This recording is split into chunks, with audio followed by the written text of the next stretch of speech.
نحمده ونصلي على رسوله الكريم أما بعد قال الله تبارك وتعالى في كلامه المجيد أعوذ بالله من الشيطان الرجيم بسم الله الرحمن الرحيم يا أيها الذين آمنوا كتب عليكم الصيام كما كتب على الذين من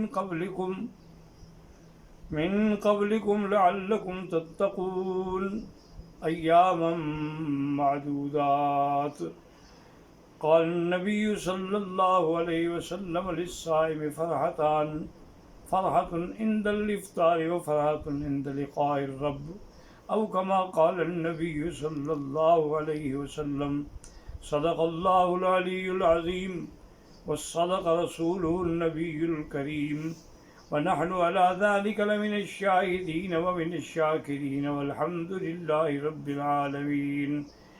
برادران اسلام، یہ مہینہ مبارکہ جو ہے، شہر مبارک جو ہے، رمضان مبارک جو ہے، یہ سراپا ہی اللہ کی طرف سے انعام ہے۔ جیسے کہ بعض روایات میں یہ بھی آتا ہے کہ اس کا پہلا عشرہ جو ہے وہ اللہ تعالیٰ کی طرف سے رحمت کا حصہ ہے، اور دوسرا جو ہے وہ مغفرت بخشش کا ہے، اور تیسرا عشرہ جو ہے وہ عتق من النار، جہنم سے آزادی کے پروانے ملتے ہیں۔ تو یہ مہینہ ایک اتنا عظیم اور مقدس مہینہ ہے کہ اسی میں اللہ نے قرآن کو نازل فرمایا ہے۔ ایک تو قرآن کا نزول جو ہے وہ آسمانوں میں ہوا، اور پھر آسمانوں سے زمین پہ ہوا۔ تو اللہ نے جو آسمانوں پہ نزول فرمایا ہے وہ لوح محفوظ سے بیت العزت، آسمان دنیا کے پہلا جو آسمان ہے اس میں ایک جگہ ہے جس کا نام بیت العزت ہے۔ تو اللہ نے قرآن پاک کو لوح محفوظ سے بیت العزت میں جو اتارا ہے تو وہ اسی رمضان میں ہے کہ انا انزلناہ فی لیلۃ القدر وما ادراک ما لیلۃ القدر لیلۃ القدر خیر من الف شہر۔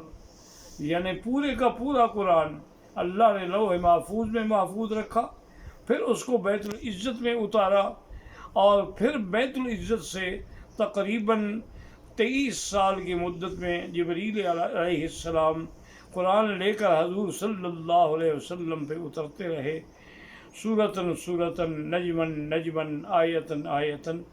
اور وہ پہلی ابتدا جو ہے نزول الی الارض میں وہ بھی 24 رمضان المبارک ہے۔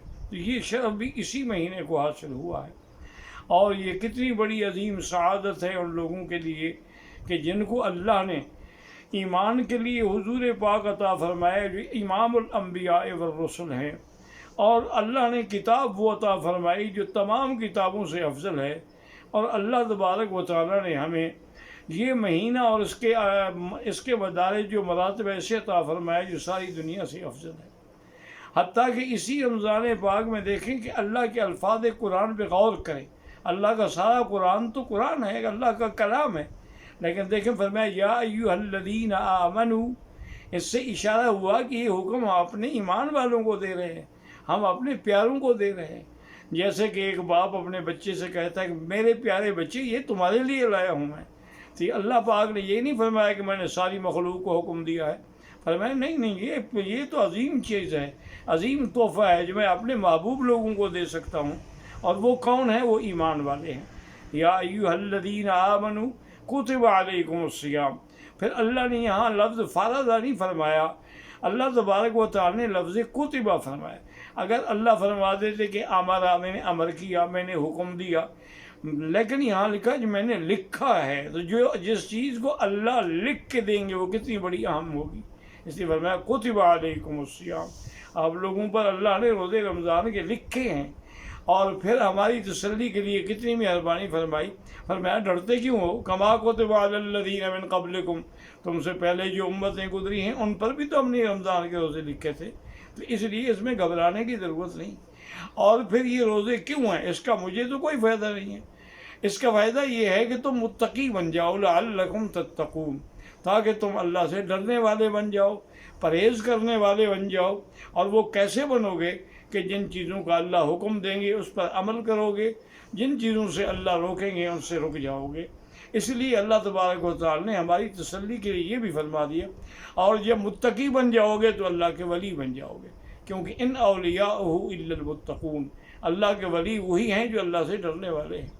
اور پھر آگے مہربانی فرما کے ہماری تسلی کی کہ ایام معدودات، چند گنے ہوئے دن ہیں، کوئی سارے سال کے روزے نہیں ہیں، سارے 6 مہینے کے روزے نہیں ہیں، 3 مہینے کے روزے نہیں ہیں، بلکہ گنے ہوئے دن ہیں، کبھی 29 اور کبھی 30۔